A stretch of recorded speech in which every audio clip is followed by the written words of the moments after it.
This is Blender 11, Rigging 2. This is the file from the Blender 10 identical model file, but I'm going to show you a different way to rig it. So let's maximize this view, and let's turn on wireframe. I'm not going to use the timeline, so it's a little easier to see what's going on. I'm just going to minimize that out. Okay, so what we want to do is we're going to start to add some elements.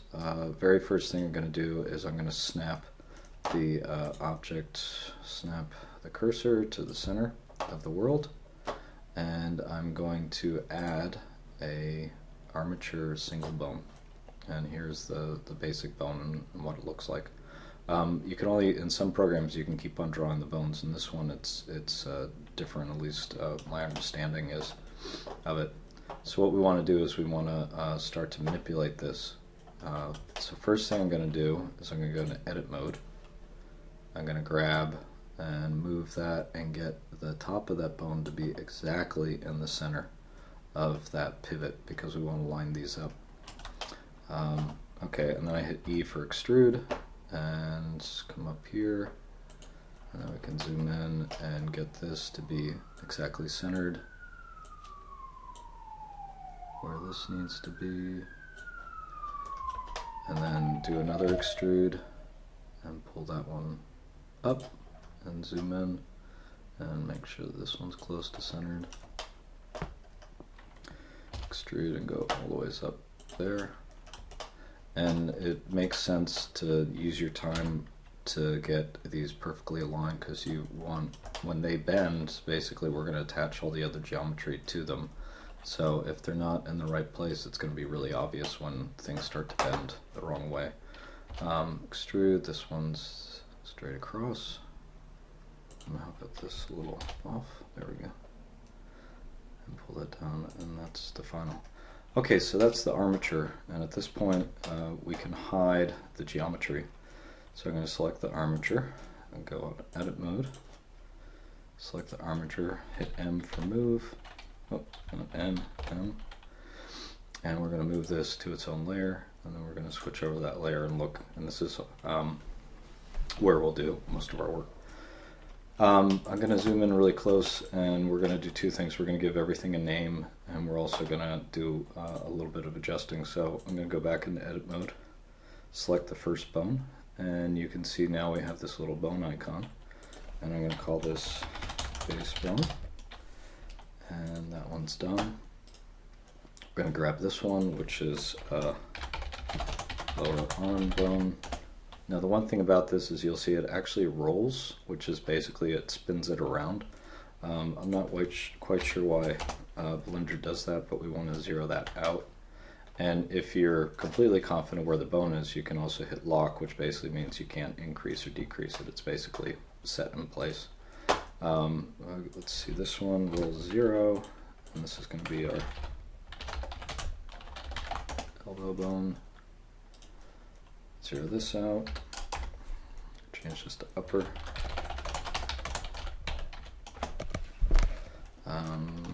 Move over to the neck.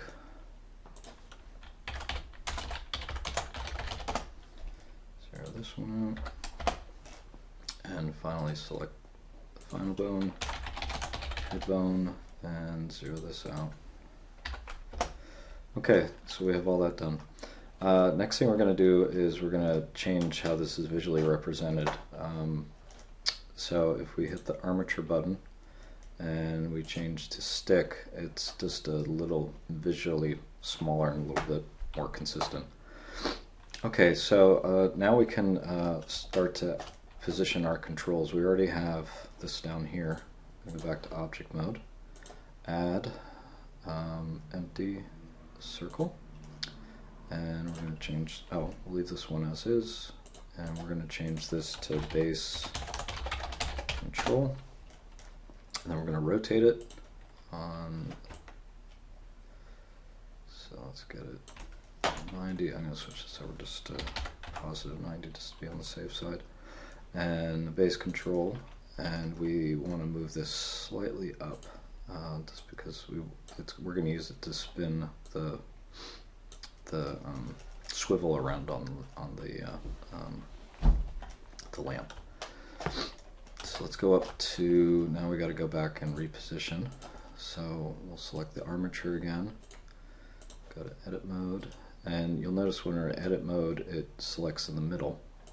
And if you do pose modes, it actually selects where the bone starts. This is where neck bone starts. So I can go pose, snap, and cursor to selected, get out of pose mode, add, and we're going to add just a plane axis. And I'll change this to arm IK target, and go in here and change this to 0.5. And then we're going to go back, select the hierarchy again, go back in pose mode, and we'll select, actually we want to go in the tip, so let's just do edit mode. Okay, so now we got that down there. Add empty, oh, get out of edit mode, oh, let's put that. Okay, select this, relocate the cursor. Okay, get out edit mode and add our final control. Plane axis, 0.5. Go back in, and this is head IK target. Okay. So those are all the elements we need. I'm also going to just turn the names on so you can see where these are. And come down and grab the control as well and do the name. You can also make all the names of all the bones visible if you'd like to do that as well. If you do name, you can get the armature, but you can also go in and you can control and basically toggle it on and show everything. So there's some different options that are available. Okay, now we're ready to start to connect these things. Very first thing I'm going to do is I have the armature selected. I'm going to hold down Shift key and choose base control, and I'm going to parent that. So I'll just do an object parent armature object, and the idea behind this is if I go to rotate this, it basically takes the entire lamp along with it. Now I tested it out. You want to make sure that everything's back exactly where it was. If you move one thing slight when you go to put it back on the geometry, you're going to have to start over because things are going to be off. Now the other thing I want to do is limit the movement, which is what we did previously. So I have this selected. We don't want to be able to move it at all. We don't want to be able to scale it. And let's see which one. And we just want Z rotation. So if I hit rotate and move it around, that's the only one that works. Okay, so the base control is done. Now, the arm IK we actually link through the, it's using a different process. So we're going to go into pose mode, and we'll select the upper arm bone, and we're going to add a bone constraint. And you'll see there's, when you're in pose mode, you get, not only can you select the bones, but you can also do the constraints. And we're going to add one called inverse kinematic. And we are going to set the target to the arm IK. And then the other thing is right now this is going to solve between this and this point. We want it just to solve between there. So we're going to change the length.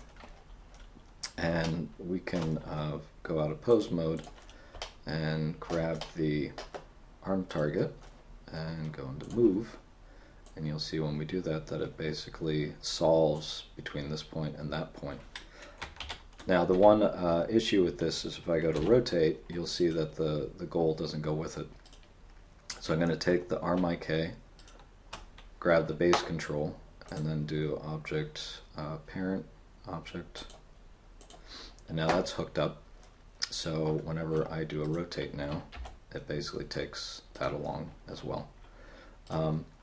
The other thing you want to limit these, so we want to be able to do up and forward on that. It's basically a plane because we don't want these breaking in different directions. We don't want to do any rotation, and we don't want to do any scale. So that one's done. Select the armature, go back into pose mode, select the head bone, add an IK control for that, and change it so that it only goes to 2. So it goes from here to here.